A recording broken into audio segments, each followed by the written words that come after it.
Welcome to our soft launch of the 2016 Baco Motorsports Power Hour season. I'm Louis Amistoy, and I got two great co-hosts. I don't know what's going on with our TV today. It's like out of control today. It's like works, doesn't work. You know like the logo. I'm blaming Scott Cox. That's a good blame. Jason Galvin from Channel 17 is here. A long time. He's got motorsports in his blood completely.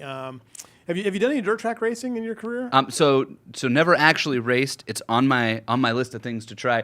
I did have the chance to go out and drive. Corey Kruzman has a sprint car school out at Ventura Speedway. Yeah. And I did some work with K&N, and they hooked me up with Corey. I went out there and did like 80 laps in a midget one day with Corey, and that was wild. So that a mod light might be a good. A mod light would be really cool. I'd really like to drive a sport mod on dirt personally. Those look like a lot of fun. But mod lights would be cool for sure. If anybody has a mod light that they want to let me try to not wreck. Bakersfield Speed. We might be able to hook you up because Mike did. I thought one of Mike's better stories last year was on. In fact, it was interesting. I was thinking about this the other day, Mike.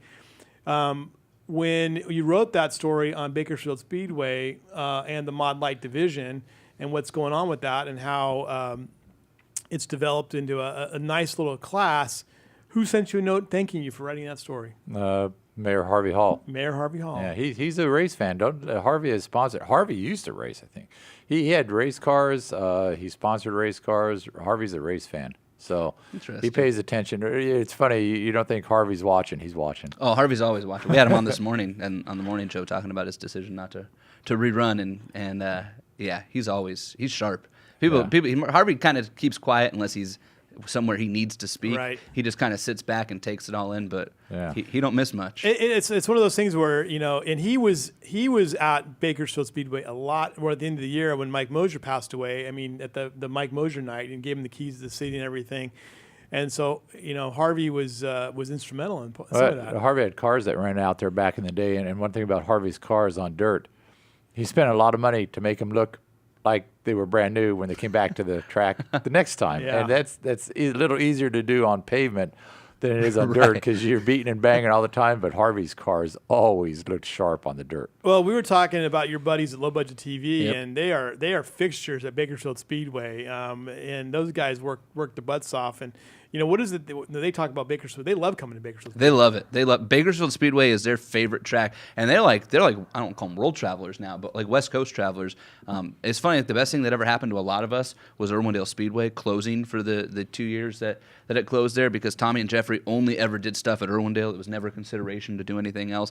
And when that closed, they're like, what are we gonna do? There's a dirt track in Bakersfield. Like I was like, really? Let's go. And when they started coming there, the dirt guys were so much more receptive to that type of stuff that it just kind of blossomed. All the dirt guys, they'd be at Bakersfield Speedway on Saturday, and somebody would walk up, Brad Pounds would walk up to them, or Wayne Dotson, and they'd be like, hey, are you coming to Santa Maria next week? Are you going to be in Hanford the week after that? Right. And so it kind of snowballed it. It launched their careers. Really. It's funny that you say that they're more receptive. We find on the videos that I do from the tracks, and I put up the highlights as quickly as possible between races, the dirt track videos generally draw a lot more attention than the asphalt videos. So the drivers are just a lot, and fans seem to be a little more engaged.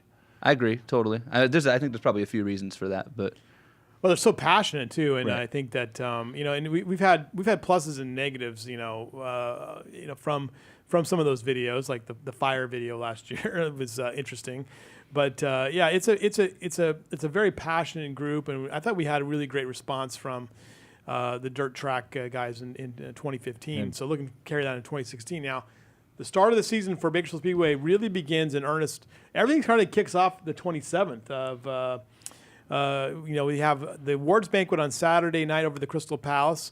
Mike and I will probably do something from there. We might see the low budget guys there. They were there last year. You might be there. You won't be there? Well, we all got the March Meet warm-up, too. That's true. That's this weekend as well. It's hard to be in two places at once. February 27th, registration, open practice. March 5th, opening night. And they're going to have late models there, and that's always fun to see. I love watching late models. That's a great one. Late models are fun cars to watch. Yep. Sport mods, hobby stocks, American stocks, mini stocks. And what we saw last year of the sport mods was incredible parity out of that division. In fact, I think that's why we had so few sport mod drivers make our all area team, because they were beating each other each week. Anybody can win in a given week. The thing about sport mods that's interesting, that's kind of the division nationally where like this whole spec movement started, was with dirt sport mods and the IMCA rules and whatnot throughout the country. And everybody's tried to like kind of replicate it in other classes and other series and in different forms of racing. It just doesn't work like it does on dirt. I think it's the dirt, because the dirt is such a great equalizer right. too. And I mean, it really puts it in the hands of the driver. Absolutely. Yeah, and the dirt changes so much from week to week and from hour to hour. And, if you're fast in your heat race and you don't guess right for the main event and the track's a little different, well, guess what? You might have some Sometimes trouble. in some of those sport mod races, they change from the start of the race to the end because you get 12 cautions and it takes an hour to run the race and the sun goes down.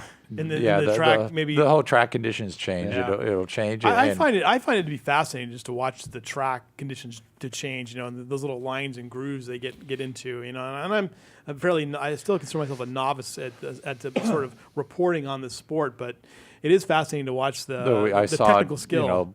Saturday at KCRP at the dirt track where Bennett was so fast for basically 3/4 of the race, but you could see he started to slow down. The track was changing. That was the next to last race. A lot of laps on it. The track was changing, and Brad's car was better at the end of the race, and he just blew into the lead. Brad is so good on dry, slick tracks. I mean, the longer a night goes on, the better. Right. The best time to beat Brad Pounds is if the A-Mod main event is the first race of the night. If it's the last race of the night, good luck. Hey, our condolences to Scott Schweitzer and his family. They had a death in the family, and he was not able to attend today because of those funeral arrangements today.